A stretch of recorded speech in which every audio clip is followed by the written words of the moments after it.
Hey everyone. So in the previous video we were talking about how the structure of metals and non-metals is different. Metals make a metallic lattice with so many particles together in a proper regular structure, and each metallic atom makes a cation with electrons around it, which is known as the sea of electron. So metallic lattice is a whole regular proper structure, normally solids at room temperature, because all the particles are tightly packed. But when we talk about non-metals, non-metal atoms make covalent bonds with each other to make simple molecules. Normally, there are two atoms bonded together, and that's why we call them diatomic simple molecules. For example, chlorine never exists as a single atom. Rather, you will see two atoms together with one covalent bond between them, and that is called a simple molecule of chlorine. Similarly, fluorine, bromine, iodine do a similar thing. As a result, the particles are not very tightly packed. These simple covalent molecules have very weak intermolecular forces between them. Now, if you notice, the word intermolecular means between molecules. So the word IMF, or intermolecular forces, literally means the forces between molecules, which is, by the way, not very strong. So the molecules are lying away from each other. They could be gaseous or they could be liquids, but they are solids in very few cases. Now we'll continue our today's video with the concept of alkali metals, which are group 1 metals. So we'll begin the video with concept of group 1 metals. They are also known as the alkali metals, and we know why we call them the alkali metals, because they make alkaline solutions when they react with water. Now that's something we'll talk about very shortly. The alkali metals are lithium, sodium, potassium, rubidium, cesium, and francium. So lithium is the very first metal which has only two atomic shells, two electronic shells around the nucleus. Then sodium has three shells, potassium will have four electronic shells, rubidium with five, cesium, and then francium. The configuration of the first four elements, or you can say first three elements, is really vital for us, since the period number increases. Lithium is in period 2, sodium is in period 3, and potassium is in period 4. Their electronic configuration has two shells. So lithium has two shells, sodium has three shells, and potassium will have four electronic shells. You should remember that they are group 1 elements. So their outer shell always has one electron. You know, outer shell electrons could be determined by the group number. So lithium has one electron in the last shell, sodium has one electron in the last shell, potassium also has one electron in the last shell. And same goes for rubidium and cesium and francium. What about the inner shells, by the way? Just recalling that these are called, let's pick some other colors. The last one is known as the valence shell, and the inner ones are known as the core shells or the inner electronic shells. So the valence shell also has, like always, has one electron, but the inner shell depends on the complete capacity of the shell. First shell always has a capacity of 2 electrons, so lithium configuration becomes 2, 1. Sodium configuration becomes 2, then 8, because second shell has a capacity of 8 electrons, and then last shell has 1 electron. Potassium has 3 shells, which are the inner shells. So first shell has capacity of 2, second shell has 8, and third shell again has 8. So the configuration of potassium becomes 2, 8, 8, 1. Lithium has a total of 2 plus 1, 3 electrons. Sodium has 2 plus 8 plus 1, which is 11 electrons, and potassium has 2, 8, 8, 1, which is 19 electrons. Just a reminder that lithium also has 3 protons, sodium has 11 and protons, potassium has 19 protons. So electron and proton are equal in the atomic structure because atoms have equal number of electrons and protons unless they become ions. Now we'll talk about the metallic lattice of the first 3 group 1 elements. We know when they are in their pure state at room temperature and pressure, they exist as metallic lattices. So lithium, which has only 2 shells, it has a smaller atom, and the metallic lattice means that the particles will be arranged in a regular pattern. Each lithium atom will lose 1 electron to become a positive ion, also known as a cation. What will happen to the lost electron? This lost electron would be forming a sea of electron around it. So you can see there are sea of electrons around the lithium particles, and each lithium atom will make a cation. That is why lithium, like other metals, can conduct electricity. So you will see a positive ion on each. In a very similar way, sodium will have its own metallic lattice with the positive charges on the atoms.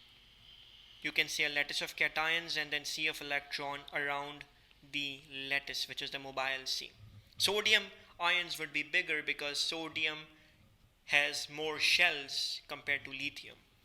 And if you think about potassium, each potassium will have even bigger cation. Let me draw it even bigger, because each potassium again has a bigger atom.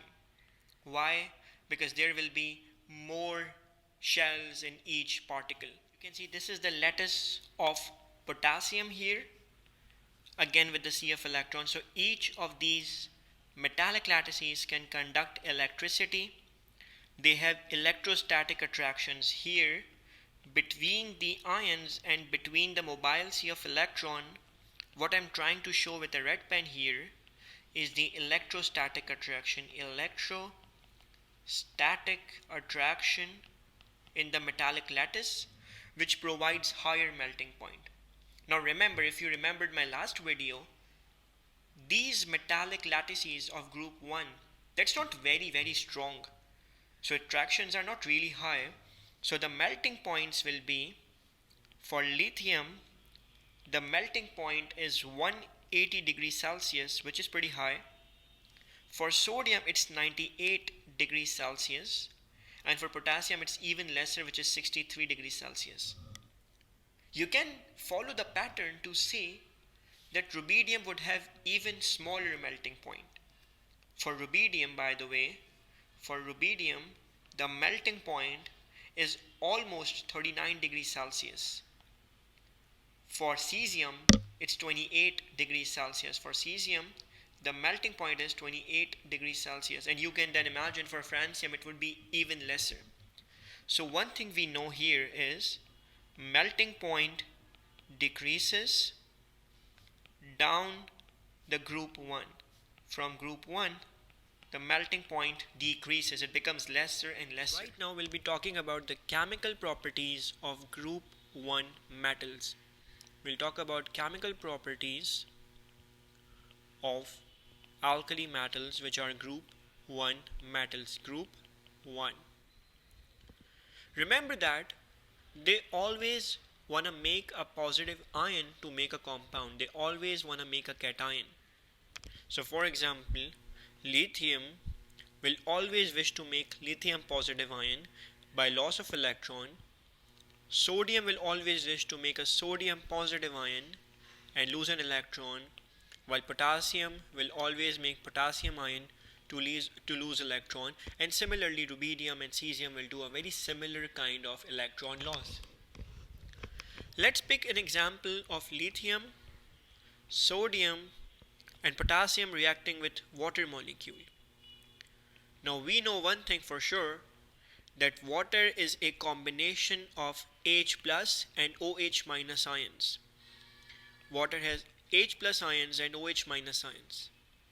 Now you should ask yourself, lithium always wants to become a positive ion. Lithium wants to lose electron and become a positive ion. What would be a better combination with lithium? Should lithium make a combination with H plus or with OH minus? And we already know that opposite ions attract each other, so lithium will make a compound with OH, which is negative ion, and the H will be separated from the water molecule. We know we can't write H as a single entity because hydrogen always exists as a diatomic molecule. So we'll have to double it to release proper hydrogen, and in order to balance the equation, we'll put a 2 before water so that we have 2 hydrogens available. We'll also make a 2 before lithium hydroxide and a 2 before lithium. That is balancing, but we know the basic idea that lithium will make hydroxide, which is known as lithium hydroxide. Anything with OH is known as hydroxide. So lithium hydroxide, which is by the way an alkali. In a very similar way, sodium also wishes to make a positive entity, positive ion, which is sodium cation. And obviously sodium cation also makes a good combination with OH. So that is sodium hydroxide, and it will also release hydrogen gas. In order to balance the equation, we do a very similar balancing, and we'll put a 2 before each of the other 3 chemical species.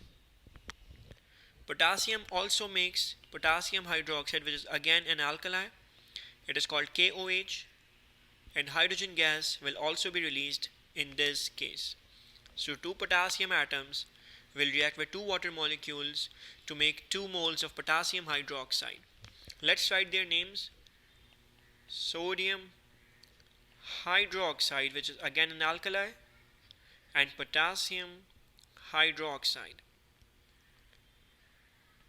These are ionic compounds formed when alkali metals react with water.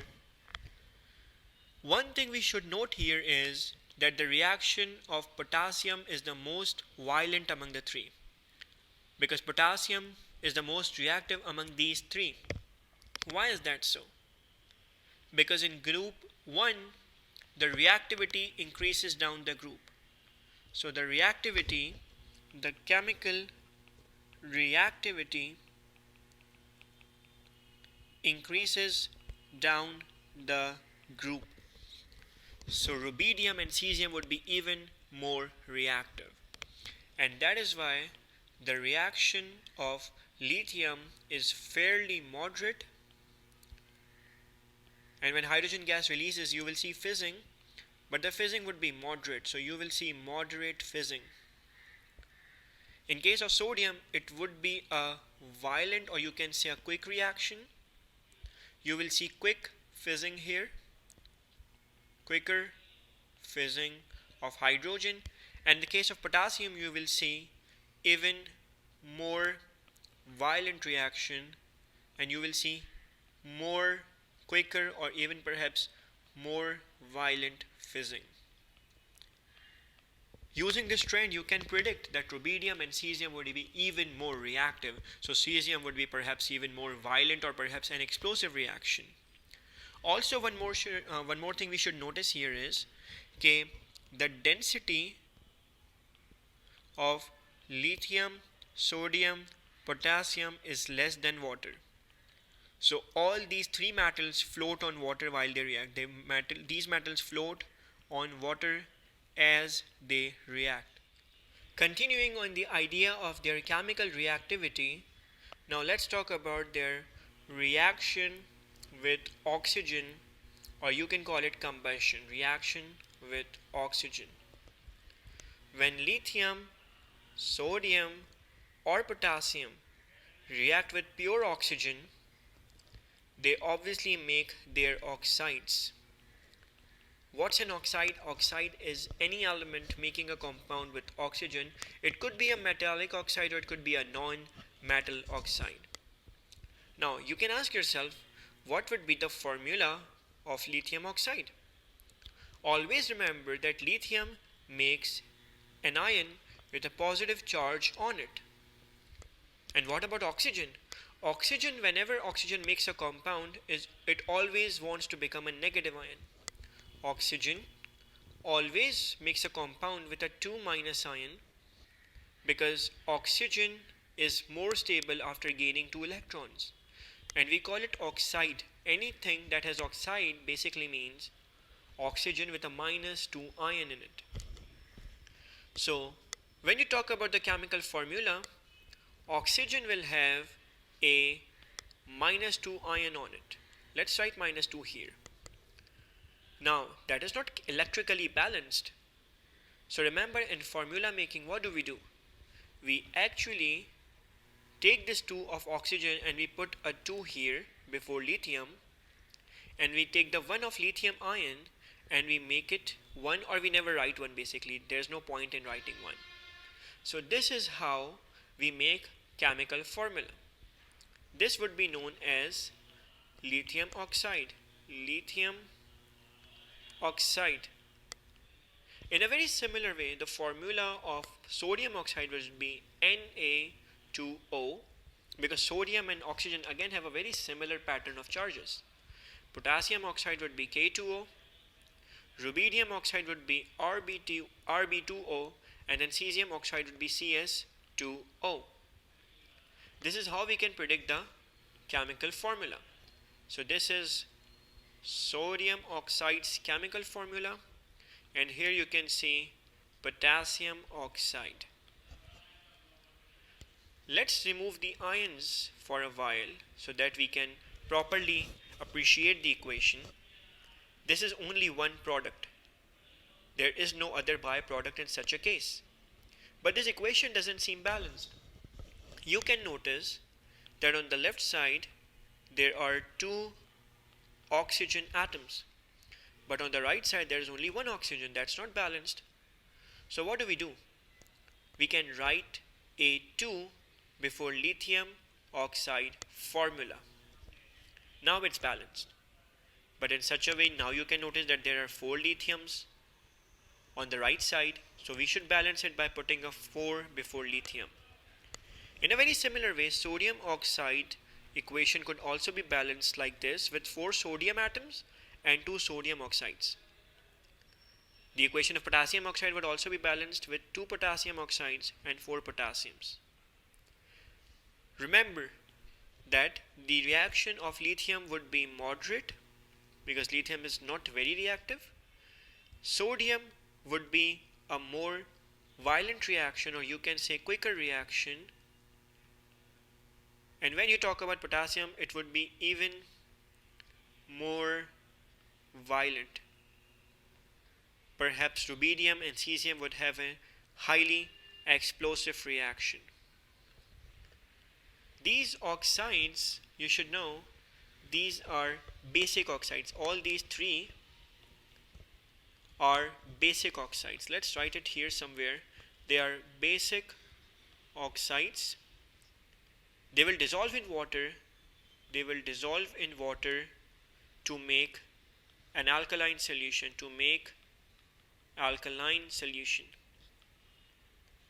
So these are basic oxides. They can react with acids, and they also dissolve in water to make alkaline solutions, which can again react with acids.